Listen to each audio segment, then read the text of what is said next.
Hello, എല്ലാവർക്കും നമസ്കാരം. എൻ്റെ പേര് സജിൻ. വെക്സോ എന്ന കമ്പനിയുടെ ഫൗണ്ടറാണ്. നമ്മളിവിടെ ഡിസ്കസ് ചെയ്യാൻ വേണ്ടി പോകുന്നത് നമ്മുടെ പാർട്ട്നേഴ്സ് പ്രോഗ്രാം. ഓക്കെ, അപ്പോൾ എങ്ങനെയാണ് വെക്സോൻ്റെ പാർട്ട്നേഴ്സ് പ്രോഗ്രാം വർക്കിംഗ് ആവുന്നത്, അതേപോലെ തന്നെ നമ്മൾ ഏതൊക്കെ സോഫ്റ്റ്വെയർസാണ് നിങ്ങൾക്ക് തരുന്നത്, എങ്ങനെയാണ് ഇതിൻ്റെ ബിസിനസ്സും റവന്യൂ ജനറേഷൻസ് വരുന്നത്, അതിനെക്കുറിച്ചിട്ടുള്ള ഒരു ഡീറ്റെയിൽ ആയിട്ടുള്ള ഒരു സെഷനാണ് നമ്മൾ ചെയ്യാൻ വേണ്ടി പോകുന്നത്. അറൗണ്ട് ഒരു 5 to 6 minutes ഉണ്ടാവും. ഓക്കെ, ജസ്റ്റ് ഇതിലൊന്ന് നമുക്ക് നല്ല രീതിയിലൊന്ന് ഒബ്സർവ് ചെയ്ത് കഴിഞ്ഞാൽ എങ്ങനെയാണ് ഇതിൻ്റെ വർക്കിംഗ് നമുക്ക് മനസ്സിലാക്കാം. ഓക്കെ, നമുക്ക് നെക്സ്റ്റ് സ്ലൈഡ്സിലോട്ട് പോവാം. വെക്സോ എന്ന പ്രോഗ്രാം നമ്മൾ കൊണ്ടുവരാൻ ഉദ്ദേശിക്കാൻ കാരണം എന്ന് വെച്ച് കഴിഞ്ഞാൽ നമ്മുടെ നാടിൻ്റേതായിട്ടുള്ള ഒരു ഓൺലൈൻ പ്ലാറ്റ്ഫോം നമ്മൾ ക്രിയേറ്റ് ചെയ്യും. അതായത് ഒരു സാധാരണ ഒരു മാർക്കറ്റിനെ ഓൺലൈനാക്കി മാറ്റുന്ന ഒരു പ്രോസസ്സാണ് നമ്മുടെ വെക്സോ. ഓക്കെ, അപ്പോൾ അതിനാവശ്യമുള്ള സോഫ്റ്റ്വെയർസും ഒക്കെ നിങ്ങൾക്ക് തന്ന് നിങ്ങളാണ് ഈ മാർക്കറ്റിൽ ഇതേപോലത്തെ ഒരു സിസ്റ്റം ഡെവലപ്പ് ചെയ്ത് കൊണ്ടുവരുന്നത്. ഇങ്ങനൊരു സിസ്റ്റം ഡെവലപ്പ് ചെയ്യണതിൻ്റെ ഒരു ആവശ്യകത എന്താണെന്ന് വിചാരിച്ചു കഴിഞ്ഞാൽ നമ്മുടെ നാട്ടിൽ പല രീതിയിലും പല സെക്ടറിലും പല ഓൺലൈൻ ആപ്ലിക്കേഷൻസും വന്നിട്ടുണ്ട്. ഫോർ എക്സാമ്പിൾ നോക്കുകയാണെങ്കിൽ ഫുഡ് ഇൻഡസ്ട്രിയിൽ നമുക്കറിയാം 2 സർവീസ് വന്നിട്ടുണ്ട്. ഈ 2 സർവീസുകളുടെയും നമ്മൾ പെർസെൻറ്റേജ് ഓഫ് കമ്മീഷൻ ഷോപ്പുകാരും അതില്ലെങ്കിൽ നമുക്ക് കസ്റ്റമേഴ്സും കൊടുക്കേണ്ടത് ഒരു വലിയൊരു പെർസെൻറ്റേജാണ് നമ്മൾ കൊടുക്കുന്നത്. അതേപോലെ തന്നെ നമുക്ക് ഈ പറഞ്ഞ പോലെ ഈ ഗ്രോസറി ഇൻഡസ്ട്രി അതിലും നമുക്ക് ഇതേപോലെ തന്നെ സമാനമായിട്ടുള്ള നമുക്കൊരു കോമ്പറ്റീറ്റേഴ്സും പുതിയൊരു സിസ്റ്റമും വന്നിട്ടുണ്ട്. ഓക്കെ, അപ്പോൾ ഇതൊക്കെ വരുമ്പോൾ നമ്മുടെ നാട്ടിലത്തെ കച്ചവടക്കാരുടെ ബിസിനസ് നല്ല രീതിയിൽ കുറയാനുള്ള ചാൻസ് ഉണ്ട്. ഓൾറെഡി നമുക്ക് സൂപ്പർ മാർക്കറ്റ് വന്നപ്പോൾ നാട്ടിലത്തെ കുറേ കച്ചവടക്കാർക്ക് ബുദ്ധിമുട്ടായി. മാൾസ് വന്നപ്പോൾ നമുക്ക് കുറേ കച്ചവടക്കാർക്കും ബുദ്ധിമുട്ടായി. അതേപോലെ തന്നെ പുതിയ ടൈപ്പ് ഓഫ് ഡെലിവറി വന്ന സമയത്ത് നമ്മുടെ നാട്ടിൽ വരുന്ന എല്ലാവർക്കും അത് വലിയൊരു പ്രശ്നങ്ങളായി. കുറേ ഷോപ്പുകൾ അടച്ചു പോയിട്ടുമുണ്ട്. ഓക്കെ, അതേപോലെ തന്നെ ഇപ്പോൾ നമുക്ക് മെഡിസിൻ വേണമെന്നുണ്ടെങ്കിലും അതേപോലത്തെ ഒരു സിസ്റ്റത്തിലോട്ട് വരുന്നുണ്ട്. അപ്പോൾ ഓരോ കാറ്റഗറിയിലും ഓരോ ഓൺലൈൻ ബിസിനസ്, നമ്മുടെ നാട്ടിലത്തെ ഓൺലൈൻ ബിസിനസ്സുകളല്ല പുറത്തെ രാജ്യത്തെ ഓൺലൈൻ ബിസിനസ്സുകളൊക്കെ വന്നിട്ട് നമ്മുടെ മാർക്കറ്റിലെ ബിസിനസ്സിനെ നല്ല രീതിയിൽ എടുത്ത് കൊണ്ടുപോകുന്നുണ്ട്. അപ്പോൾ നമ്മളിവിടെ ചെയ്യാൻ ഉദ്ദേശിക്കുന്നതെന്ന് പറയുമ്പോൾ നമ്മുടെ നാടിൻ്റേതായിട്ടുള്ള ഒരു ഓൺലൈൻ സിസ്റ്റം, അതായത് ഇപ്പോൾ ബാക്കിയുള്ള കമ്പനി, അതായത് ഇപ്പോൾ ഫുഡ് ഡെലിവറി ആപ്പ് ആയിക്കോട്ടെ അല്ലെങ്കിൽ ഗ്രോസറി ഡെലിവറി ആയിക്കോട്ടെ, ഇതിലൊക്കെ വരുന്നത് കൺവീനിയൻസാണ്. ഇതേ കൺവീനിയൻസ് നമ്മുടെ നാട്ടിലത്തെ എല്ലാ ഷോപ്പുകാർക്കും കൊടുത്തിട്ട് അവരുടെ ഒരു ഇൻഡസ്ട്രി, അതായത് അവരുടെ ഒരു ബിസിനസ് ഇൻക്രീസ് ചെയ്ത് കൊണ്ടുവരാനാണ് നമ്മൾ നോക്കുന്നത്. ഇങ്ങനൊരു സിസ്റ്റം വരണമെന്നുണ്ടെങ്കിൽ നമുക്ക് പല ആൾക്കാർക്കും പല ആപ്ലിക്കേഷൻ്റെയും റിക്വയർമെൻ്റ് ഉണ്ട്. ഫോർ എക്സാമ്പിൾ നോക്കുകയാണെങ്കിൽ ഒരു കസ്റ്റമറിന് ഒരു ഓർഡർ പ്ലേസ് ചെയ്യാൻ കസ്റ്റമർ ആപ്ലിക്കേഷൻ ആവശ്യമുണ്ട്. ഓക്കെ, അതിപ്പോൾ iOS ആൻഡ്രോയിഡിൽ നമ്മൾ കൊടുക്കും. അതേപോലെ തന്നെ നമുക്കിപ്പോൾ ഒരു ഓർഡർ വന്ന് ഒരു കസ്റ്റമർ ഓർഡർ പ്ലേസ് ചെയ്ത് കഴിഞ്ഞാൽ ഷോപ്പ് കീപ്പറിന് ഇതിൻ്റെ അപ്ഡേറ്റ് കിട്ടണം, അവർക്ക് അവരുടെ പ്രോഡക്റ്റ് ആഡ് ചെയ്യണം, ഔട്ട് ഓഫ് സ്റ്റോക്ക് വന്നു കഴിഞ്ഞാൽ അപ്ഡേറ്റ് ചെയ്യണം. ഇതിനാവശ്യമുള്ള ഷോപ്പ് ആപ്ലിക്കേഷനും വെബും നമ്മൾ പ്രൊവൈഡ് ചെയ്യുന്നുണ്ട്. ഓക്കെ, അതേപോലെ തന്നെ നമ്മളൊരു ഡെലിവറി എക്സിക്യൂട്ടീവ്സിന് ഒരു ഓർഡർ അസൈൻ ചെയ്ത് കൊടുക്കണമെന്നുണ്ടെങ്കിൽ അവർക്ക് എത്ര ഡെലിവറി വന്നു, എത്ര ഏൺ ചെയ്തു, അത് റിലേറ്റ് ചെയ്ത് വരുന്ന ഒരു ഡെലിവറി ആപ്ലിക്കേഷൻ നമ്മൾ പ്രൊവൈഡ് ചെയ്യുന്നുണ്ട്. പിന്നെ നിങ്ങൾ ഈ പ്രോഗ്രാം നിങ്ങളുടെ നാട്ടിൽ നിങ്ങൾ സ്റ്റാർട്ട് ചെയ്യുന്ന സമയത്ത് നിങ്ങൾക്ക് ഇതിൻ്റെ എല്ലാത്തിൻ്റെയും കൺട്രോൾ വേണം. ആർക്കൊക്കെ കാശ് കൊടുക്കാനുണ്ട്, എത്ര കാശ് കിട്ടി, ഇതിനെല്ലാത്തിൻ്റെയും കൺട്രോൾസ് നിങ്ങൾക്ക് വേണം. അപ്പോൾ പാർട്ട്നേഴ്സിന് ആവശ്യമുള്ള ഒരു ഡീറ്റെയിൽഡ് ആയിട്ടുള്ള ഒരു വെബും അതേപോലെ തന്നെ നമ്മളൊരു ആപ്ലിക്കേഷനും നമ്മൾ പ്രൊവൈഡ് ചെയ്യുന്നുണ്ട്. അപ്പോൾ ഈ പറഞ്ഞ 4 സോഫ്റ്റ്വെയർ യൂസ് ചെയ്തിട്ടാണ് നമ്മളൊരു മാർക്കറ്റിൽ ഒരു ഓൺലൈൻ സിസ്റ്റം നമ്മൾ കൊണ്ടുവരുന്നത്. പാർട്ട്നേഴ്സ് പ്രോഗ്രാമിൻ്റെ നിങ്ങളുടെ റോൾ എന്താണെന്ന് വിചാരിച്ചു കഴിഞ്ഞാൽ, ഒന്ന്, നിങ്ങളാണ് ഈ സിസ്റ്റം മാർക്കറ്റിലോട്ട് കൊണ്ടുവരേണ്ട റെസ്പോൺസിബിലിറ്റി. കമ്പനി സൈഡിൽ നിന്ന് കമ്പനി ചെയ്യുന്നതെന്ന് പറയുമ്പോൾ സോഫ്റ്റ്വെയർസിന് വരുന്ന 100% സപ്പോർട്ടാണ് നിങ്ങൾക്ക് തരുന്നത്. ഓക്കെ, പിന്നെ മാർക്കറ്റിൽ വരുന്ന ഇംപ്ലിമെൻറ്റേഷൻസൊക്കെ നിങ്ങളുടെ സൈഡിലോട്ടാണ് വരുന്നത്. ഓക്കെ, അപ്പോൾ അതിൽ നമുക്ക് ഫസ്റ്റ് വരുന്നതെന്ന് പറയുമ്പോൾ ഷോപ്പിനെ ഡയറക്റ്റ് പോയി മീറ്റ് ചെയ്യണം. അവരായിട്ട് നമുക്ക് എത്ര പെർസെൻറ്റേജാണ് കമ്മീഷൻ വരുന്നതെന്ന് നമ്മൾ ഡിസ്കസ് ചെയ്യണം. ഓക്കെ, അതേപോലെ തന്നെ നമുക്ക് ഷോപ്പിനെ മീറ്റ് ചെയ്ത് കഴിഞ്ഞാൽ അവരുടെ പ്രൊഡക്റ്റ് നമ്മൾ ആഡ് ചെയ്യണം. ഓക്കെ, നമ്മുടെ ആപ്ലിക്കേഷൻ ഓപ്പൺ ചെയ്യുന്ന സമയത്ത് നമുക്കൊരു കസ്റ്റമേഴ്സിന് ബേസിക് വേണ്ടിയിട്ടുള്ള എല്ലാ കാര്യങ്ങളും നമ്മൾ പ്രൊവൈഡ് ചെയ്യാൻ പറ്റണം. നമുക്കറിയാം നമ്മളിപ്പോൾ ഒരു മാർക്കറ്റ് സെലക്ട് ചെയ്ത് കഴിഞ്ഞാൽ ആ മാർക്കറ്റിലത്തെ എല്ലാ ഷോപ്പും പ്രൊഡക്റ്റ് നമുക്ക് ആഡ് ചെയ്യാൻ ബുദ്ധിമുട്ടായിരിക്കും. പക്ഷേ എന്നിരുന്നാലും നമുക്ക് ഒരു ആപ്ലിക്കേഷൻ ഓപ്പൺ ചെയ്ത് കഴിഞ്ഞാൽ അവർക്ക് ബേസിക്കായിട്ട് കിട്ടേണ്ട സാധനങ്ങൾ നമ്മൾ ആഡ് ചെയ്തിട്ട് വേണം നമ്മൾ മാർക്കറ്റിലോട്ട് വരാൻ. ഓക്കെ, അപ്പോൾ അതിൽ വരണതെന്ന് പറഞ്ഞു കഴിഞ്ഞാൽ മാക്സിമം ഒരു 70% നമുക്ക് ഓർഡർ വരാൻ വേണ്ടി പോകുന്നതെന്ന് പറഞ്ഞാൽ നമുക്ക് ഫുഡിൽ നിന്നായിരിക്കും നമുക്ക് ഓർഡർ വരുന്നത്. ഓക്കെ, അപ്പോൾ നമുക്കൊരു 10 to 15 ഷോപ്പ് പ്രൊഡക്റ്റ് ആഡ് ചെയ്യണം. ഓക്കെ, അതായത് റെസ്റ്റോറൻറ്റ്സ് ആഡ് ചെയ്യണം. പിന്നെ ഫിഷ് മീറ്റ് നമുക്ക് അവിടെയൊക്കെ അധികം പ്രൊഡക്റ്റ് വരുന്നില്ല. ഓക്കെ, അപ്പോൾ അതിൽ നിന്നൊരു 2 ഷോപ്പ് വെച്ച് നമുക്ക് ആഡ് ചെയ്യണം. പിന്നെ നമ്മൾ ഗ്രോസറി വെജിറ്റബിൾസ്. ഓക്കെ, ഗ്രോസറി സൈഡിൽ വരുന്ന ഗ്രോസറിയുടെ പ്രൊഡക്റ്റ് കമ്പനി നിങ്ങൾക്ക് തരുന്നതാണ്. എന്ത് വിചാരിച്ചു കഴിഞ്ഞാൽ ഇപ്പം നമ്മളൊരു ഒരു ഗ്രോസറി ഷോപ്പിലോട്ട് പോയി കഴിഞ്ഞാൽ ചിലപ്പോൾ 2000-3000 ഒക്കെ പ്രൊഡക്റ്റ് വരും. പക്ഷെ അത് നിങ്ങൾ ഒറ്റയ്ക്ക് ആഡ് ചെയ്യാൻ നിന്ന് കഴിഞ്ഞാൽ കുറച്ച് ബുദ്ധിമുട്ടാണ്. അപ്പോൾ അതിൻ്റെ എക്സൽ ഷീറ്റ് ഞങ്ങൾ നിങ്ങൾക്ക് തരുന്നതാണ്.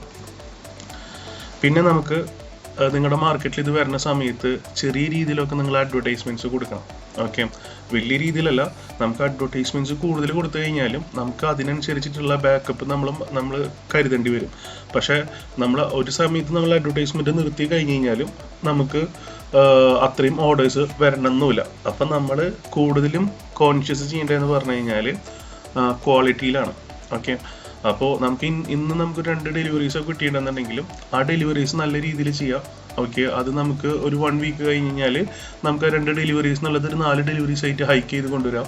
അങ്ങനെ നമുക്കൊരു സ്റ്റേബിളായിട്ട് നമുക്കൊരു 3 or 4 months കഴിയുമ്പോഴത്തേനും നമുക്ക് നല്ലൊരു ഒരു റിപ്പീറ്റഡ് കസ്റ്റമേഴ്സ് വരുന്ന ഒരു സിസ്റ്റം നമുക്ക് ജനറേറ്റ് ചെയ്ത് കൊണ്ടുവരാൻ പറ്റും. പിന്നെ അതേപോലെ തന്നെ ഡെലിവറി മാനേജ്മെൻറ്റ്. ഓക്കെ, ഇപ്പം നിങ്ങളൊരു പാർട്ട്നേഴ്സായിട്ട് ഒരു സ്ഥലം ചൂസ് ചെയ്ത് കഴിഞ്ഞാലും നമുക്ക് ഓർഡേഴ്സ് വരുന്നതിനനുസരിച്ചിട്ടുള്ള ഡെലിവറീസ്, ഓക്കെ, അത് കറക്റ്റ് രീതിയിൽ മാനേജ് ചെയ്യണം. അതിനാവശ്യമുള്ള റിസോഴ്സ് നിങ്ങൾ OLX നോക്കിയിട്ട് നമ്മളെപ്പോഴും മെയിൻറ്റെയിൻ ചെയ്ത് തന്നെ വെക്കണം. ഓക്കെ, അപ്പോൾ ഇത്രയും കാര്യങ്ങളാണ് ഒരു പാർട്ട്ണർ നമ്മുടെ പ്രോഗ്രാമിൽ വന്നു കഴിഞ്ഞാൽ അവർക്ക് വരേണ്ട റെസ്പോൺസിബിലിറ്റി. ഓക്കെ, നമ്മുടെ പ്രൈസിങ് വരുന്നത് എങ്ങനെയാണെന്ന് വെച്ച് കഴിഞ്ഞാൽ നമ്മളൊരു സിറ്റീസിനെ 3 ടൈപ്പ് ഓഫ് പ്രോഗ്രാമായിട്ട് നമ്മൾ സെപ്പറേറ്റ് ചെയ്തിട്ടുണ്ട്. ഓക്കെ, അതിപ്പോൾ small market, average market, top market. Okay, ഇപ്പോൾ നമ്മൾ ഫോർ ഒരു ഡിസ്ട്രിക്റ്റ് എടുക്കുക. ഇപ്പോൾ തൃശ്ശൂർ ഒരു ഡിസ്ട്രിക്റ്റ് ആയിട്ട് എടുത്തു കഴിഞ്ഞ് കഴിഞ്ഞാൽ നമുക്ക് തൃശ്ശൂർ മാർക്കറ്റ്, ഓക്കെ, അത് നല്ല പൊട്ടൻഷ്യലുള്ള സെൻറ്റർ വരുന്നൊരു മാർക്കറ്റാണ്. ഓക്കെ, അതിന് നമ്മൾ 30,000 നമ്മൾ കൊടുക്കും. പക്ഷേ നമ്മളൊരു ആവറേജ് മാർക്കറ്റ്, ഓക്കെ, ഇപ്പോൾ ചാലക്കുടിയൊക്കെ നോക്കുകയാണെങ്കിൽ നമുക്കൊരു ആവറേജ് മാർക്കറ്റാണ്. ഓക്കെ, അപ്പോൾ അവിടെയൊക്കെ നമ്മൾ എന്ത് ചെയ്യും, 20,000 പാക്കേജ് നമ്മൾ കൊടുക്കും. പിന്നെ ചിലപ്പോൾ ഉള്ളിലോട്ടൊക്കെ പോയി കഴിഞ്ഞ് കഴിഞ്ഞാൽ നമുക്ക് ചെറിയ ലൊക്കേഷൻസ് കാണും. ഓക്കെ, അവിടെ നമ്മൾ 12,000. ഓക്കെ, അപ്പോൾ നമ്മൾ ഓരോ മാർക്കറ്റിൻ്റെ പെർഫോമൻസ് ബേസ് ചെയ്തിട്ടാണ് നമ്മൾ പ്രൈസിങ് ഇത് ചെയ്തേക്കുന്നത്. നമുക്ക് 12,000 to 20,000 30,000 ആണ് നമ്മുടെ പ്രൈസിങ് വരുന്നത്. ഓക്കെ, അപ്പോൾ നിങ്ങൾ ഇതൊരു ഒരു പാക്കേജ് നിങ്ങൾ എടുത്തു കഴിഞ്ഞാൽ നിങ്ങൾക്ക് അതിൽ ഫസ്റ്റത്തെ 4 months നിങ്ങൾക്ക് കോംപ്ലിമെൻ്ററി ആയിട്ട് നിങ്ങൾക്ക് ടൈം പീരീഡ് ഉണ്ട്. ഓക്കെ, ഈ 4 monthsൻ്റെ ഉള്ളിൽ നിങ്ങൾക്ക് എന്ത് ചെയ്യാൻ പറ്റും, നിങ്ങൾക്ക് 3 monthsൻ്റെയോ 6 monthsൻ്റെയോ 12 monthsൻ്റെയോ പാക്കേജ് നിങ്ങൾ എക്സ്റ്റെൻഡ് ചെയ്ത് കൊണ്ടുപോകണം. ഓക്കെ, അപ്പോൾ ആഫ്റ്റർ 1 year കഴിഞ്ഞ് കഴിഞ്ഞാലും നിങ്ങൾക്ക് ഇതൊരു സബ്സ്ക്രിപ്ഷൻ ബേസിസിലാണ് വരുന്നത്. സോ നിങ്ങൾക്ക് ആഫ്റ്റർ 1 year കഴിഞ്ഞ് കഴിഞ്ഞാലും നിങ്ങൾക്ക് ഈ സബ്സ്ക്രിപ്ഷൻ എക്സ്റ്റെൻഡ് ചെയ്ത് യൂസ് ചെയ്യാൻ പറ്റുന്നതാണ്. ഓക്കെ, അപ്പോൾ ഇതാണ് നമ്മുടെ പ്രൈസിങ് ആയിട്ട് വരുന്നത്. നമ്മുടെ ബിസിനസ് ഇൻകം ഇപ്പോൾ നമ്മളിത് മാർക്കറ്റിൽ സ്റ്റാർട്ട് ചെയ്തു. നമുക്ക് അതായത് ഇപ്പോൾ ആസ് എ പാർട്ട്ണറിന് നമുക്ക് എങ്ങനെയാണ് ബിസിനസ് ജനറേറ്റ് ചെയ്യുന്നതെന്ന് പറഞ്ഞു കഴിഞ്ഞാൽ 2 സോഴ്സിലാണ് നമുക്ക് ബിസിനസ് ജനറേറ്റ് ചെയ്യുന്നത്. ഒന്ന് സെയിൽസ് കമ്മീഷൻ. ഓക്കെ, അതിപ്പോൾ ഫോർ എക്സാമ്പിൾ നോക്കുകയാണെങ്കിൽ ഇപ്പോൾ നമ്മളൊരു റെസ്റ്റോറൻറ്റ് തന്നെ എടുക്കാം. നമുക്ക് 70% നമുക്ക് ഓർഡേഴ്സ് വരുന്നതും റെസ്റ്റോറൻറ്റിൽ തന്നെയാണ്. ഓക്കെ, അപ്പോൾ നമ്മൾ ചിലപ്പോൾ ആദ്യം പോയ റെസ്റ്റോറൻറ്റ് അവർ ചിലപ്പോൾ സമ്മതിച്ചിട്ടുണ്ടാവും, 10% തരാമെന്ന് സമ്മതിച്ചിട്ടുണ്ടാവും. ചിലർ 15% പറഞ്ഞിട്ടുണ്ടാവും, ചിലപ്പോൾ 5% പറഞ്ഞിട്ടുണ്ടാവും. ഓക്കെ, അപ്പോൾ നമ്മൾ ഒരു 10% കമ്മീഷൻ തരുന്ന ഒരു ഷോപ്പ് നമ്മൾ എടുത്തു കഴിഞ്ഞാൽ നമുക്ക് 100 രൂപയുടെ പ്രൊഡക്റ്റ് ആണെന്നുണ്ടെങ്കിൽ നമ്മൾ 10 രൂപ കുറച്ച് 90 രൂപ നമ്മൾ ഷോപ്പിന് സെറ്റിൽ ചെയ്താൽ മതി. ഓക്കെ, പിന്നെ നമ്മൾ എന്ത് ചെയ്യാം, ഒരു 5% നമ്മൾ എക്സ്ട്രാ നമ്മൾ കസ്റ്റമേഴ്സിൻ്റെ കയ്യിൽ നിന്ന് നമ്മൾ ചാർജ് ചെയ്യുന്ന സമയത്ത് ടോട്ടൽ നമുക്കൊരു 15% നമുക്ക് ജനറേറ്റ് ചെയ്യാൻ പറ്റും. ഓക്കെ, 15% നമുക്ക് കമ്മീഷനായിട്ട് നമുക്ക് എക്സ്പെക്ട് ചെയ്യാൻ പറ്റും. ഇപ്പം നമ്മുടെ ഒരു പർച്ചേസിങ് സിറ്റുവേഷൻ ബിഹേവിയർ അനുസരിച്ചിട്ട് നമുക്കൊരു ആവറേജ് പർച്ചേസ് വരുന്നത് ഒരു 300-350 രൂപയുടെ സൈസാണ് നമുക്ക് വരുന്നത്. അപ്പോൾ അതിൻ്റെ ഉള്ളിൽ നിന്ന് നമുക്ക് 15% നമുക്ക് കമ്മീഷൻ നമുക്ക് എടുക്കാൻ പറ്റും. അതേപോലെ തന്നെ നമുക്ക് ഡെലിവറി ചാർജ് ഉണ്ട്. ഓക്കെ, ഈ ഡെലിവറി ചാർജ് എന്ന് പറഞ്ഞു കഴിഞ്ഞാൽ ഇപ്പം നമ്മൾ ഡെലിവറി സ്റ്റാഫിനൊക്കെ നമ്മൾ സാലറി ബേസിലായിരിക്കത്തില്ല നമ്മൾ വയ്ക്കുന്നത്. നമ്മൾ പെർ ഓർഡർ ബേസിൽ വയ്ക്കുന്ന സമയത്ത് നമുക്ക് ഡെലിവറി ചാർജ് കിട്ടുന്ന എമൗണ്ട് ഇവർക്ക് കൊടുത്താലും നമുക്ക് അവരെ സെറ്റിൽ ചെയ്യാനും പറ്റും. പിന്നെ നമ്മുടെ ഒരു പാർട്ട്ണറിൻ്റെ കയ്യിൽ നെറ്റ് പ്രോഫിറ്റ് ആയിട്ട് നമ്മുടെ കയ്യിലിരിക്കുന്നതെന്ന് പറയുമ്പോൾ ഈ സെയിൽസ് കമ്മീഷൻ ആയിരിക്കും. ഓക്കെ, അപ്പോൾ ഓരോ കാറ്റഗറിയിലും ഡിഫറെൻ്റ് ആണ് കമ്മീഷൻസ് വരുന്നത്. ഇപ്പോൾ ഫോർ എക്സാമ്പിൾ നോക്കുകയാണെന്നുണ്ടെങ്കിൽ നമുക്ക് ഫുഡിനൊക്കെ ആവറേജ് കമ്മീഷനൊക്കെ നമുക്ക് 15% ഒക്കെ നമുക്ക് പിടിക്കാം. ഇപ്പോൾ ഫിഷിനും ഈ 10 to 15% പിന്നെ അതേപോലെ തന്നെ ഗ്രോസറി എടുക്കുന്ന സമയത്ത് നല്ല രീതിയിലുള്ള ഹോൾസെയിലറിനെ നമുക്ക് കണ്ടുപിടിച്ച് കഴിഞ്ഞാൽ നമുക്ക് അതിൻ്റെ മുകളിൽ നിന്ന് ഒരു 3 to 4% നമുക്ക് നമുക്ക് കമ്മീഷൻ കിട്ടും. ഓക്കെ, ഇൻ ഫ്യൂച്ചറിൽ നമ്മൾ ഇത് മാത്രമല്ല, നമ്മൾ കൂടുതലും വെർട്ടിക്കൽസിൽ നമ്മൾ വരുന്നുണ്ട്. ഓക്കെ, അപ്പോൾ അത് അണ്ടർ ഡെവലപ്മെൻറ്റിലാണ്. അതിലിപ്പോൾ വന്നതാണ് ഇപ്പോൾ ticket booking, hotel booking, taxi, cab booking ഒക്കെ നമുക്ക് വരുന്നത്. ഇപ്പോൾ നമ്മൾ കാണിച്ചതെന്ന് പറയുമ്പോൾ ചെറിയൊരു ഡെമോ ആണ്. നമുക്കിനി ഈ സോഫ്റ്റ്വെയർ എങ്ങനെയാണ് വർക്ക് ചെയ്യുന്നത് അങ്ങനത്തെ കാര്യത്തിനെ കുറിച്ചിട്ട് നിങ്ങൾക്ക് ഡീറ്റെയിൽ അറിയണമെന്നുണ്ടെങ്കിൽ ജസ്റ്റ് മെസ്സേജ് ചെയ്യും, അതും ഞങ്ങൾക്ക് പ്രൊവൈഡ് ചെയ്യാം. അപ്പോൾ വൺസ് അത് ഞങ്ങളിവിടെ വയ്ക്കാത്തത് അതുകൊണ്ട് വെച്ച് കഴിഞ്ഞാൽ ചിലപ്പോൾ കുറച്ചുകൂടി വലിയ വീഡിയോ ആയിട്ട് മാറും. ഓക്കെ, അപ്പോൾ നിങ്ങൾക്ക് ഇൻട്രസ്റ്റഡ് എന്നുണ്ടെങ്കിൽ ഏതൊക്കെ സോഫ്റ്റ്വെയർ ആണ്, എങ്ങനെയാണ് അതിൻ്റെ വർക്കിംഗ്, ഓക്കെ, അത് നിങ്ങൾക്ക് അത് കാണാൻ താല്പര്യമുണ്ടെന്നുണ്ടെങ്കിൽ ജസ്റ്റ് ഡെമോ എന്ന് പറഞ്ഞിട്ട് ഞങ്ങൾക്ക് റിക്വസ്റ്റ് ചെയ്ത് കഴിഞ്ഞാൽ ഞങ്ങൾ നിങ്ങൾക്ക് ആ വീഡിയോ നിങ്ങൾക്ക് അയച്ചു തരാം. ഓക്കെ, ഇപ്പോൾ നിങ്ങൾക്ക് ഈ ഒരു പ്രോഗ്രാം ചെയ്യാൻ താല്പര്യമുണ്ടെന്നുണ്ടെങ്കിൽ ജസ്റ്റ് ഒന്ന് ഞങ്ങൾക്ക് താല്പര്യമുണ്ട്, നമുക്ക് ചെയ്യാൻ താല്പര്യമുണ്ട്, കൂടുതൽ വിവരങ്ങൾ അറിയാൻ താല്പര്യമുണ്ട്, ഓക്കെ, ഇല്ലെങ്കിലും നമുക്ക് താല്പര്യം ഇല്ലെങ്കിലും ജസ്റ്റ് ഒന്ന് ഞങ്ങളൊന്ന് അപ്ഡേറ്റ് ചെയ്തോളൂ. അപ്പോൾ മീറ്റിംഗ് അറ്റൻഡ് ചെയ്തിട്ടുള്ള എല്ലാവർക്കും താങ്ക് യു.